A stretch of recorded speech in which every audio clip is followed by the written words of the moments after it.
Hey everyone, welcome back to my channel OT Rex. I hope you guys have been doing well. I wanted to continue our series of assessment reviews with the SPM or the sensory processing measures today.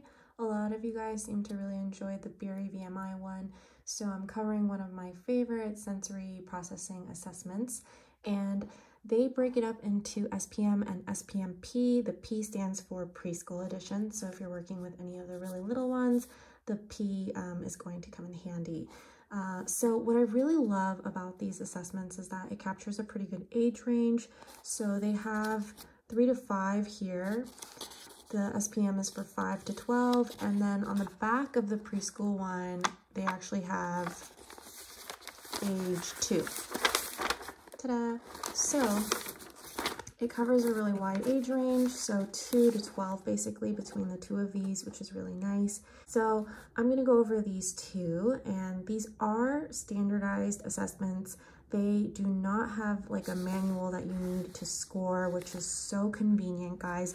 They come in these little booklets like this, and everything to score is here. I'm not going to show you everything just because they are copyrighted and I don't want any trouble.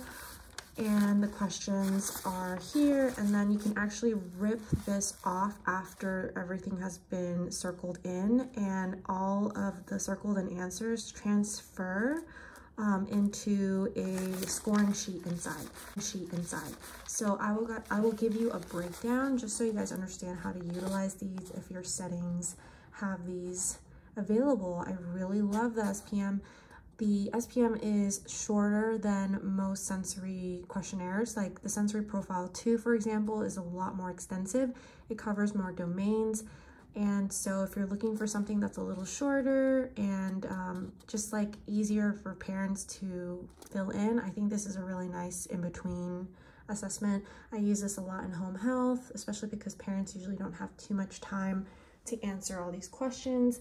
And I find that the wording on these assessments are a little bit easier for parents to digest compared to the sensory profile. Okay, so for the SPM-p, we have ages 3 to 5, and like I said, the 2-year-old one on the other side. So both of the SPM-p and SPM are just about the same length and ask about the same questions. They are broken up into different domains, and I'm just going to show you an example. So social participation is the first one, and you just have to answer the questions based on the scale of never, occasionally, frequently, or always. So for example, 1 says, this child plays with friends cooperatively. Is that always, frequently, occasionally, or never? And you just have the caregiver answer all these questions. And this is one that you can also fill in together, especially if they have questions for you regarding what exactly the question may be asking. It's just 2 pages, so it's questionnaires here and on the back. And since I'm not going to show you all of it, I'm just going to read off the domains right here. So we have social participation, visual, hearing, touch, body awareness, balance, planning and ideas, and that last category is a total. So what you're going to do is have the caregiver answer all of the questions, and then you're going to rip off that edge and open it up, and this is what it's going to look like. Alrighty, so I just ripped off the edge. And as you can see, there is this lining in between that helps the graphite or the pen or pencil transfer onto the scoring page. So normally, once the person fills this out, all of those circles will actually appear here and it will score it for you. All you have to do is add it up. So for example, this is the touch category. It would already all be circled as long as they press the paper like firmly enough with their pencil, and then you just do a quick calculation and add up those numbers and fill it into those boxes. These boxes all transfer perfectly into the scoring sheet down here. So it's really easy because a lot of the work is already done for you. You don't have to go back and forth through a manual, flipping here and there, trying to find what to add up. Super duper easy.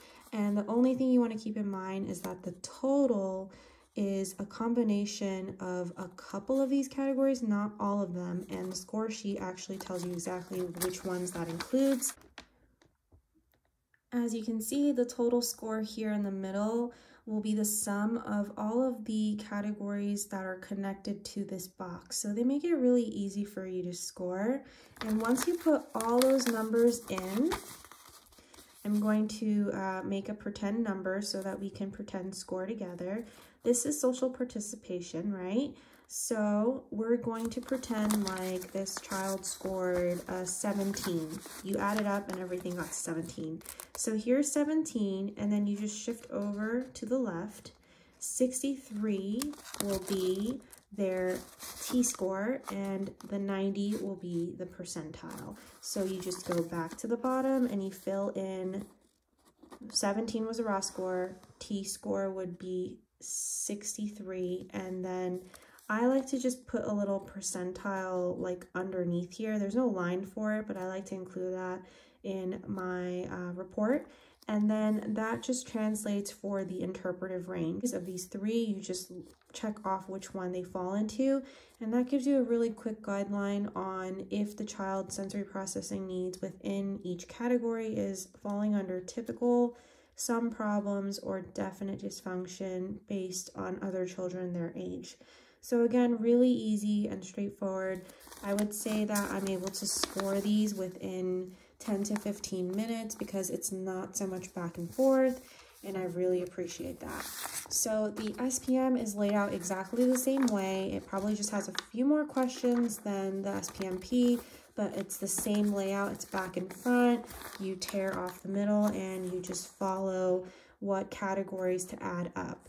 So it's super straightforward and I love it. I've been using it for many years now, and I'm so glad that this one exists because I think that some other assessments can get really complex and really overwhelming for a lot of our families, and you have to remember that not all families understand where their child is at in their development, and they might still be working through really getting a grasp on their child's sensory needs and developmental needs. So some of these questionnaires can feel really overwhelming.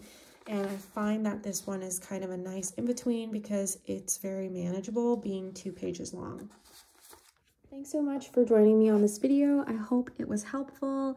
I wanted to quickly share some of my art projects with you guys. As many of you know, I am an artist, and this is one of my favorite occupations. So I noticed that there really isn't too much merchandise for OTs, and I just wanted some cute stuff out there for all of us to enjoy. So I made an Unstoppable OT Rex as well as a Get a Grip for all of my pediatric OTs. And these are waterproof, weatherproof stickers that last many years. They don't fade. You can put them in the dishwasher on your car and it's okay. So I will put a little link for you guys if you want to check out some of my stickers. I also make a lot of other designs, so feel free to check it out. I absolutely love to draw, and I recently got into digital art, so this has been a lot of fun, and a lot of these designs have watercolor elements to it. So check it out if you'd like. Thanks so much, and I'll see you guys next time.